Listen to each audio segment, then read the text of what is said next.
غسل کے وضو سے نماز پڑھ سکتے ہیں. جو وضو ہم غسل شروع کرنے سے پہلے کرتے ہیں کیا اس وضو سے نماز ہو جائے گی یا غسل کرنے کے بعد نماز پڑھنے کے لیے دوبارہ وضو کرنا ہوگا؟ جاوید صاحب انڈیا سے. اگر آپ نے غسل کرنے سے پہلے وضو کر لیا اور پھر دوبارہ غسل کیا تو ویسے ہی آپ کا وضو ہو گیا, دوبارہ وضو کی ضرورت نہیں ہے. اور اگر آپ نے غسل کرنے سے پہلے وضو نہیں بھی کیا لیکن نہاتے ہوئے آپ کے جسم کے چاروں اعضاء دھل گئے, جیسے سر تو دھل ہی جاتا ہے, چہرہ بھی دھل جاتا ہے, بازو بھی اور پاؤں بھی, تو پھر بھی آپ کا وضو ہو گیا تو اس سے بھی آپ نماز پڑھ سکتے ہیں, دوبارہ وضو کرنے کی ضرورت نہیں ہے. لیکن سنت یہی ہے کہ غسل سے پہلے باقاعدہ وضو کیا جائے پھر غسل کیا جائے, تو بہتر یہی ہے. لیکن اگر کسی نے سنت پر عمل نہیں کیا, ڈائریکٹ ویسے ہی نہا لیا, تو بھی خود بخود اس کا وضو ہو جائے گا اور اس کو دوبارہ وضو کرنے کی ضرورت نہیں ہے. کیا غسل کرنے سے بھی وضو ہو جاتا ہے؟ کیا غسل کرنے سے وضو ہو جاتا ہے؟ میں نے اس بارے میں کئی باتیں سنی ہیں. کوئی کہتا ہے ہو جاتا ہے, کوئی کہتا ہے وضو کی نیت کرنا ضروری ہوتا ہے ورنہ نہیں ہوتا, کوئی کہتا ہے وضو الگ سے کرنا چاہیے, نہانے سے وضو نہیں ہوتا. اختر علی سعودی عرب سے. دیکھیں, وضو میں 4 اعضاء کا دھونا فرض ہے, چہرے کا اور ہاتھوں کا کونیوں تک, سر کا مسا اور پاؤں ٹخنوں تک. تو غسل کے دوران اگر یہ اعضاء دھل گئے پورے طور پر تو وضو آپ کا آٹومیٹیکلی ہو گیا. تو یہ ہے اصل. باقی سنت عمل یہ ہے, صحیح طریقہ یہ ہے کہ جب غسل کیا جائے تو آپ صلی اللہ علیہ وسلم نے جو غسل کا طریقہ سکھایا, پہلے وضو کریں پھر مکمل غسل کریں, یہ اچھا طریقہ ہے.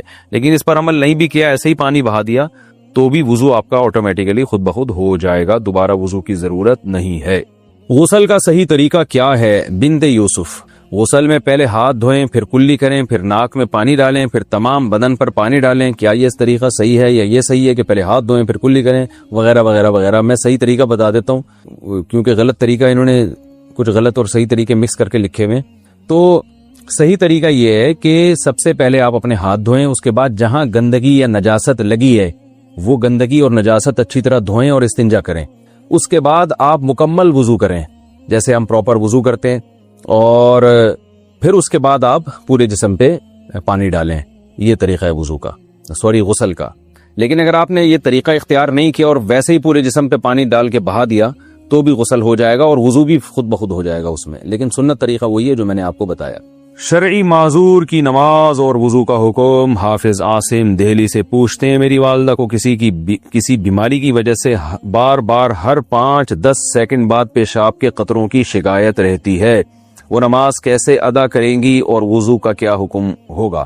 یہ بہت اہم مسئلہ ہے کہ جس کو قطرے آنے کی بیماری ہو یا بار بار ہوا خارج ہونے کی بیماری ہو وہ نماز کیسے پڑھے گا؟ یہ ایسا مسئلہ ہے کہ لوگ بہت خون پیتے ہیں بار بار پوچھ کے, تو یہ بہت اچھی طرح سے سمجھیں اور یہ اچھا ایک کلپ ریکارڈ ہو جائے گا تاکہ ہم آئندہ کوئی بھی یہ مسئلہ پوچھتا ہے تو اسی کلپ کا حوالہ دوں گا میں. مسئلہ خوب اچھی طرح سمجھیں. اس بارے میں ہمارے پاس حمنہ بنت جہش رضی اللہ تعالی عنہ اور زینب بنت جہش رضی اللہ تعالی عنہ کی احادیث موجود ہیں کہ ان کو لیکوریا کی بیماری تھی, بار بار ان کو بلیڈنگ ہوتی تھی. آپ صلی اللہ علیہ وسلم نے ان کو حکم دیا کہ وہ ہر نماز کے لیے وضو کریں گی اور اسی وضو سے وہ جتنی چاہیں نمازیں پڑھیں. تو اس سے علماء نے استدلال کی ہے کہ کسی کا وضو ٹھہرتا ہی اگر نہیں ہے کہ وہ یعنی جب بھی نماز پڑھتا ہے تو نماز کے دوران وضو ٹوٹ جاتا ہے یا نماز سے پہلے ہی ٹوٹ جاتا ہے, تو وہ یعنی ہوا خارج ہوتی ہو یا پیشاب کا قطرہ نکلتا ہو تو بار بار وضو ٹوٹ رہا ہے, تو ایسا شخص پھر معذوروں کی فہرست میں داخل ہے. معذور کا حکم یہ ہے کہ وہ ایک وضو سے اس وقت کے اندر جتنی چاہے نمازیں پڑھ لے, فرض نماز بھی, سنت بھی, نوافل بھی. جب وقت ختم ہوگا تو اس کا وضو ٹوٹ جائے گا. دوبارہ پھر جب نماز کا وقت داخل ہوگا تو وہ نئے سرے سے نیا وضو کریں.